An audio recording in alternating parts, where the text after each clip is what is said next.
What's up, everybody? In honor of July 4th, I figured now is the perfect time to go over the State of the Union when it comes to American MMA and who will make American MMA great again. Now, this is a bad time for us. In the fight game, since John Jones retired, we have one champion, and that champion is a woman, Kayla Harrison. So yeah, it's hard out here for American fans right now. Now, we're going to discuss guys that are in certain categories. We're going to discuss prospects that can be the future of MMA and possibly world champions someday, contenders who've never gotten their shot or become champion and have the ability to become champion someday, former champions who are now washed and are on the back nine, stars that are washed and now on the back nine, and then former champions who still have it, but for whatever reason, the champion just has their number. And so even though they're still great fighters and they got good futures ahead of them, they're probably not grabbing the belt again. Now, I guess we'll start off with the old guys, the guys that are on the back nine and that are washed and their glory days are well behind them. I'm talking guys like Henry Cejudo. He's lost 3 in a row. Guys like Colby Covington. I mean, he just looks awful these days. Guys like Wonder Boy, okay? Now, Michael Chandler, he's another one of those guys. Honestly, even Jamal Hill, that Achilles injury, these 3 bad losses in a row, his best days seem long behind him, and I don't ever see him becoming champion again. Now, I'm trying to think who else we got out there. Dustin Poirier, he still has it fight-wise, but he is retiring in a month. And like I said, John Jones, he just retired. So those are kind of the guys that were stars and were carrying the torch for America, but now their time is up, okay? Now, the hardest guy on this list for me to put in a category was Justin Gaethje, because he does seem to have his best days behind him, but he still has it, and he still puts on entertaining fights, and he's, a solid addition to the roster, but I don't ever see him becoming champion. And so I really don't know how to categorize him. But then you look at the guys that are former champions, and they still obviously have it. They're still great fighters, but the champion has their number. Guys like Sean O'Malley, Sean Strickland, Aljamain Sterling, Bilal Muhammad. Yeah, Aljo and Bilal, they're American. Whether they don't claim us, on their birth certificate, it says America. They're born and raised here, baby. You're an American champion. Even though you hate it, that's what you are. All right? And who else we got out there that's a former American champion? Oh yeah, Jamal Hill. We already talked about him. He's washed. Don't see him doing anything special. Now, O'Malley, he may have a chance if Merab gets old and he learns to grapple, or if he moves up a division, he may have a chance, okay? But they're former champions for a reason. Max Holloway, he's another one. Volk's the champion. He's beat him before. Ilia Tapiri's the champion. He's beat him before. So even though Max is still great, he's not going to grab that belt again, unfortunately. Now, who else do we need to talk about? Okay, let's get to some good topics here. Let's get to the contenders that actually can win the belt. Okay, I'm talking guys, the top of the list has to be Sean fucking Brady. Okay, that dude is an animal. He may be the best grappler in the UFC, and I think he would be a stylistic nightmare for Jack Della Maddalena. Now, if Shavkat grabs the belt, that could be a totally different story. Same thing with Islam, but I think he would ragdoll JDM, straight up, all right? And he looked incredible versus Leon Edwards. I mean, no one has sunned Leon like that. Just straight bullet him, boy. Hey, bullet him. Now, Corey Sandhagen, he's another one. I love how he matches up with Merab. He's got really good sprawls, got a huge range advantage, and he's just a great fighter. He really is. He's one of the best fighters in the UFC to never grab the belt, and I would give him a great shot. I mean, if I had to pick one bantamweight who I think could actually beat Merab, I think Sandhagen would be the guy I would choose. Very sharp on the feet, really good scrambles, good cardio. He might be able to do it. He really could. He really could. And another one in that division, Mario Batista.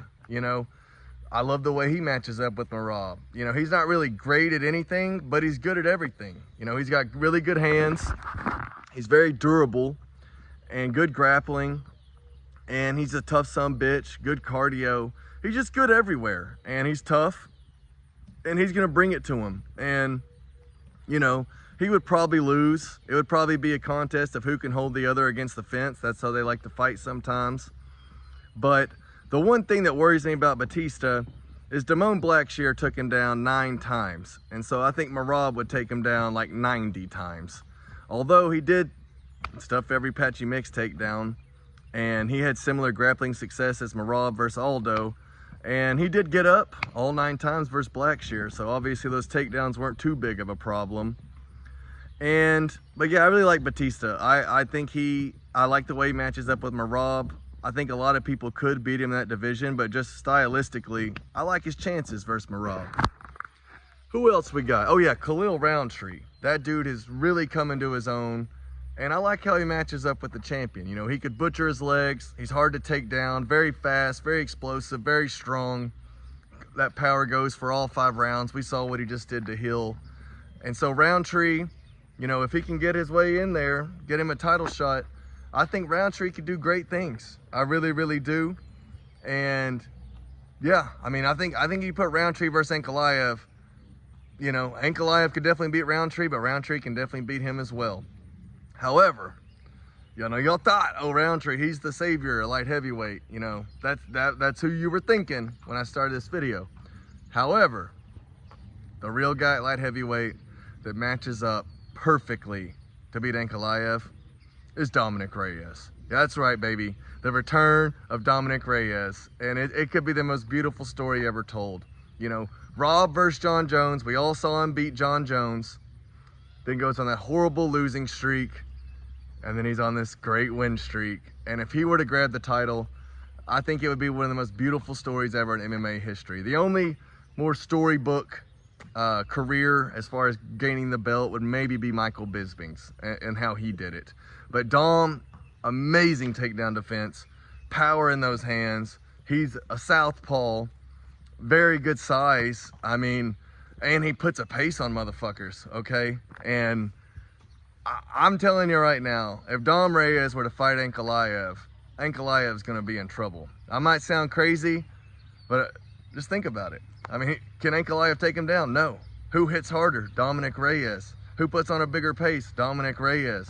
You know, who's bigger? I think Dominic Reyes. I mean, the dude's an animal, and he's really come back into his own. He just flatlined Krylov like it was nothing, and nobody does that to Krylov. And so, yeah, I think Dominic Reyes, he could be our savior. He really could. And we know he has that greatness in him. You know, we saw the war he had with Yuri. We saw that fight he had with John Jones. We saw what he did to Krylov. So we know that greatness is there. We really do. Now, who else we got? Who else we got that could actually become champion that's American? Dang. I'm coming to a blank.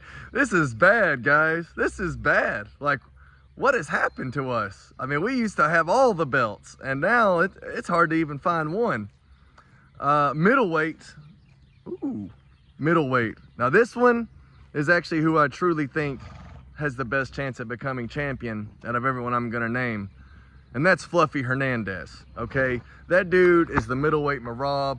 He's good everywhere, has solid striking, has solid grappling, tough sumbitch, has Merab-like cardio, and, you know, he just puts a pace on motherfuckers, and he's built for 5 rounds. You know, you watch Fluffy Hernandez in a 3-round fight, you think, oh, he's pretty good. You watch him in a 5-round fight, he drowns motherfuckers, okay?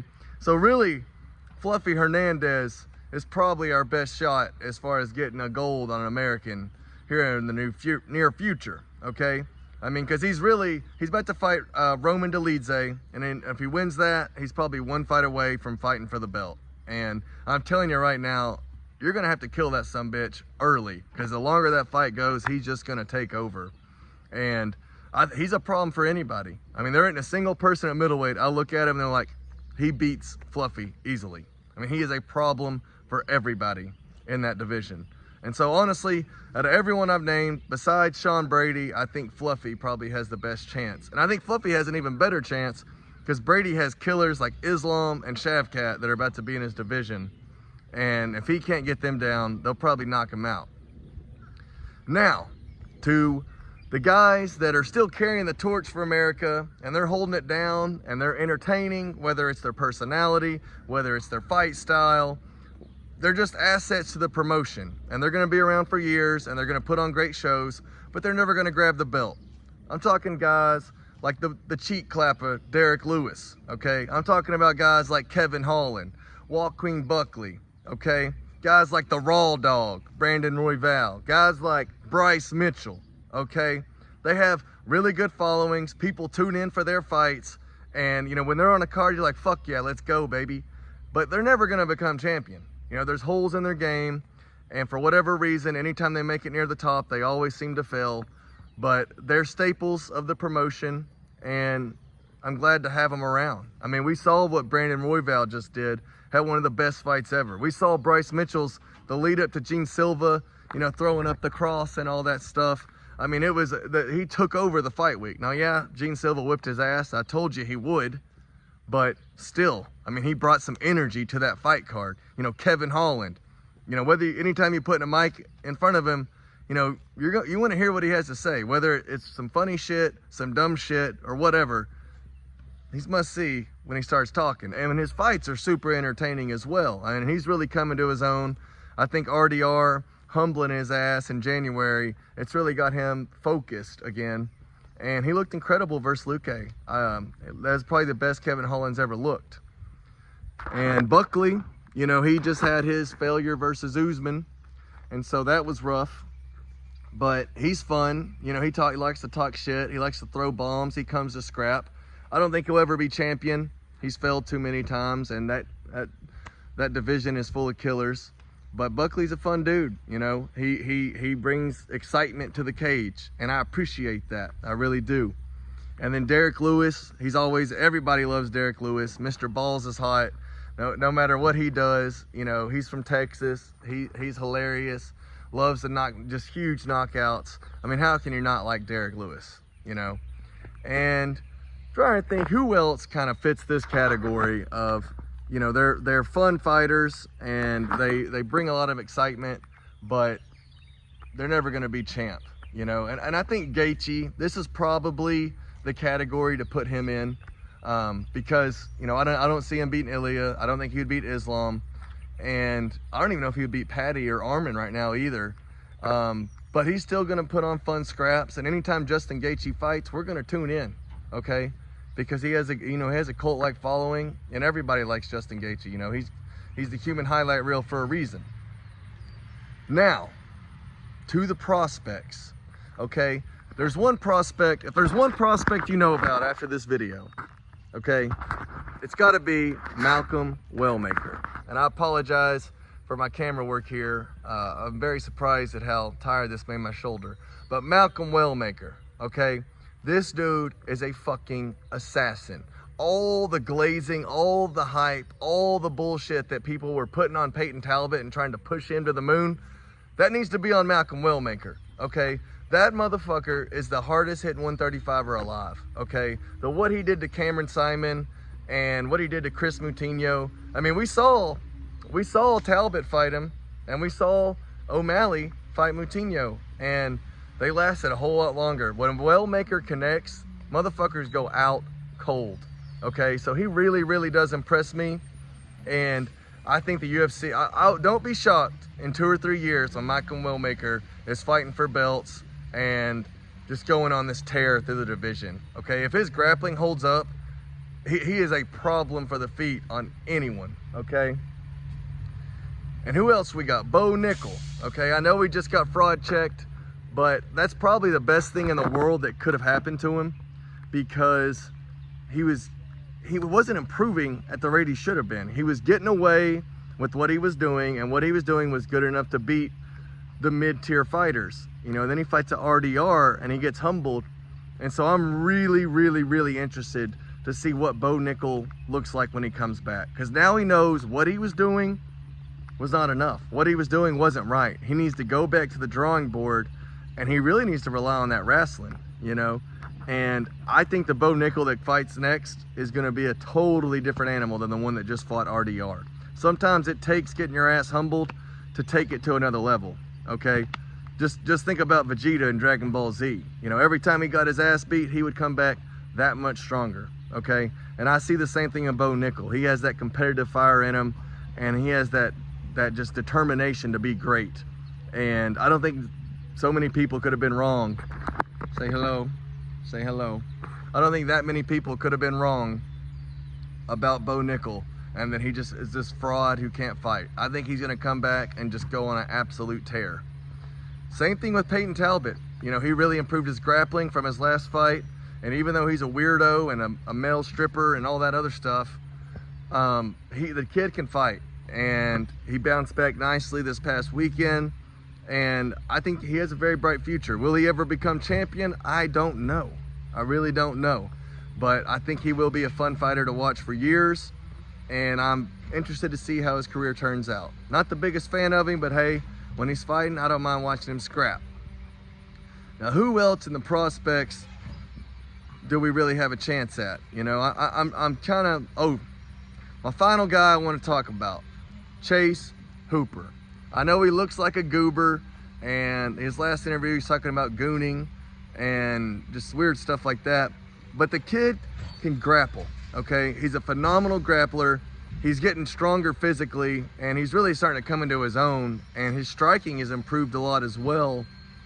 And so I wouldn't be shocked that if in 3 or 4 years, Chase Hooper is at the top of the lightweight division. He's still so young, obviously has amazing work ethic, and I think he's just gonna be a phenomenal fighter. You know, I think he's the next great American lightweight, and I'm really excited to see what he does. You know, we've seen him ragdoll people, and, you know, it's gonna take a really good grappler to unseat Ilya.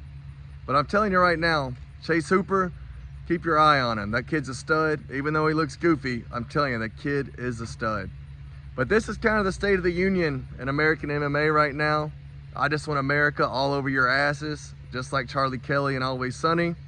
And if you like this video, please like and subscribe.